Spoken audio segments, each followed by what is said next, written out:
നിയമസഭാ ഇലക്ഷന് 3 മാസങ്ങൾ മാത്രം ബാക്കി. കേരള ചരിത്രത്തിൽ ആദ്യമായി ഒരു സർക്കാർ 2ാം ഊഴം കഴിഞ്ഞിരിക്കുന്നു. അടുത്തൊരു 3ാം ഊഴത്തിനുള്ള കാൽവയ്പ്. തദ്ദേശ സ്വയംഭരണ സ്ഥാപനങ്ങളിലെ വൻ വിജയവുമായി UDFും വൻ വളർച്ചയുമായി BJPയും കളം നിറഞ്ഞ് ഇറങ്ങുമ്പോൾ കേരളത്തിൽ നിയമസഭാ ഇലക്ഷൻ കൃത്യമായൊരു ത്രികോണ മത്സരമായി മാറുന്നു. 3ാം ഊഴത്തിനായി ശ്രമിക്കുന്ന പിണറായി സർക്കാർ നിയമസഭാ ഇലക്ഷന് വേണ്ടി നിശ്ചയിച്ച മാനദണ്ഡങ്ങളെല്ലാം അതുപോലെ തുടരുമോ, അതോ അതിനെയെല്ലാം കാറ്റിൽ പറത്തി ജയം മാത്രമാണ് ലക്ഷ്യം എന്ന രീതിയിൽ മുന്നോട്ട് പോകുമോ? തീർച്ചയായും മുൻ മാനദണ്ഡങ്ങളെല്ലാം മാറ്റിവെക്കാനാണ് സാധ്യത. നിയമസഭാ തെരഞ്ഞെടുപ്പിന് CPM നിശ്ചയിച്ച മാനദണ്ഡങ്ങളിൽ പ്രധാനമാണ് 2 ടേമിൽ കൂടുതൽ ഒരാൾ മത്സരിക്കേണ്ടതില്ല എന്ന്. മറ്റൊന്ന് 75 വയസ്സ് എന്ന പരിധിയും.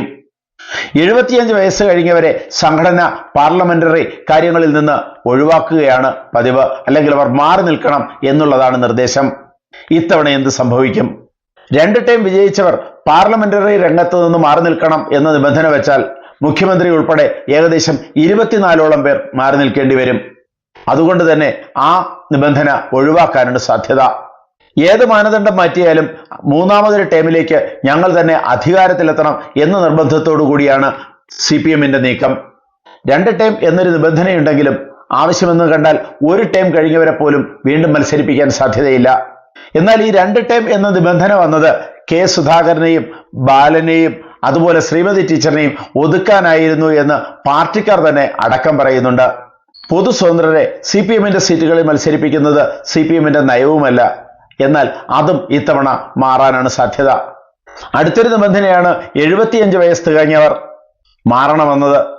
പിണറായി വിജയൻ തന്നെ LDFനെ 3ാമതും നയിക്കും എന്ന് ഉറപ്പുവന്നിട്ടുണ്ട്. അത് സംസ്ഥാന സെക്രട്ടറി ഗോവിന്ദൻ പരസ്യമായി പ്രഖ്യാപിച്ചിട്ടുമുണ്ട്. 2 തവണ എന്ന നിബന്ധന മാറ്റിവെച്ചുകൊണ്ട് V. ശിവൻകുട്ടി തന്നെ നേമത്ത് മത്സരത്തിനിറങ്ങിയേക്കും. അത് മത്സരത്തിന് ഇറങ്ങുന്നതല്ല, നിർബന്ധപൂർവം ഇറക്കുന്നതാണ്. ഇന്നത്തെ രാഷ്ട്രീയ സാഹചര്യത്തിൽ രാജീവ് ചന്ദ്രശേഖറാണ് BJP സ്ഥാനാർത്ഥി നേമത്ത്. 1ാമതായി BJP വിജയിക്കാൻ ആഗ്രഹിക്കുന്ന സീറ്റും അത് തന്നെയാണ്. ഇന്നത്തെ രാഷ്ട്രീയ സാഹചര്യത്തിൽ അതുകൊണ്ട് തന്നെയാണ് V. ശിവൻകുട്ടി ആദ്യം മത്സരിക്കുന്നില്ല എന്ന് പറഞ്ഞതും പിന്നെ പാർട്ടി നിർബന്ധിച്ച് മത്സരത്തിനിറക്കുന്നതും. കാരണം എങ്ങനെയെങ്കിലും ആ സീറ്റ് നിലനിർത്തണമെങ്കിൽ കടുത്തൊരു മത്സരം കാഴ്ചവെക്കാനായിട്ടെങ്കിലും ശിവൻകുട്ടിയെ തന്നെ അവിടെ വേണം എന്ന് പാർട്ടി തീരുമാനിക്കുന്നു.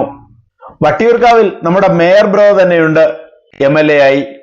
BJPയിൽ അവിടെ പ്രതീക്ഷിക്കുന്ന സ്ഥാനാർത്ഥി ശ്രീലേഖ IPS ആണ്. അവരുമായിട്ടുള്ള ഏറ്റുമുട്ടലിൽ ഒളിച്ചോടേണ്ടി വന്നുവെങ്കിലും നമ്മുടെ മേയർ ബ്രോ അവിടെ മത്സരിക്കാനുള്ള സാധ്യത ഉണ്ട്.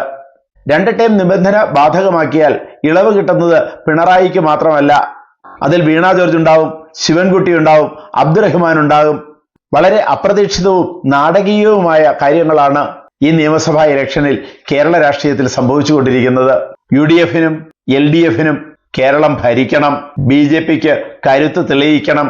ശബരിമലയും സ്വർണ്ണക്കടത്തും വിവാദങ്ങളുടെയും ഒക്കെ പശ്ചാത്തലത്തിൽ കടകംപള്ളി സുരേന്ദ്രന് മാറി നിൽക്കേണ്ടി വരും, അല്ലെങ്കിൽ മാറ്റി നിർത്തപ്പെടും. ലൈംഗിക അപവാദ കേസുകളുടെ പശ്ചാത്തലത്തിൽ മുകേഷിന് മാറി നിൽക്കേണ്ടി വരും. കാട്ടാക്കടയിൽ വളരെ ശക്തമായ മത്സരം നടക്കും എന്നുള്ളത് കൊണ്ട് തന്നെ IB സതീഷിനും ഇളവ് ലഭിക്കാൻ സാധ്യതയുണ്ട്. പരിണിതപ്രജ്ഞരായ നേതാക്കളെ ഇറക്കി കളം നിറഞ്ഞ് ആടി 3ാം തവണയും സർക്കാർ ഉണ്ടാക്കാനാണ് CPMന്റെ ശ്രമം. ചരിത്രത്തിൽ ആദ്യമായാണ് എല്ലാ മാനദണ്ഡങ്ങളും മാറ്റിവെച്ച് എങ്ങനെയെങ്കിലും ജയിക്കണം എന്നുള്ള ലക്ഷ്യവുമായി CPM മത്സരത്തിലേക്ക് ഇറങ്ങുന്നത്. കാരണം ഇത് നിലനിൽപ്പിന്റെ പ്രശ്നമാണ്, ഇത് അഭിമാനത്തിന്റെ പ്രശ്നമാണ്, ഇത് വിജയത്തിന്റെ പ്രശ്നമാണ്, ഇത് ചരിത്രത്തിന്റെ പ്രശ്നമാണ്. 3ാം ടേമിലും ഒരേ സർക്കാർ എന്ന ചരിത്രം.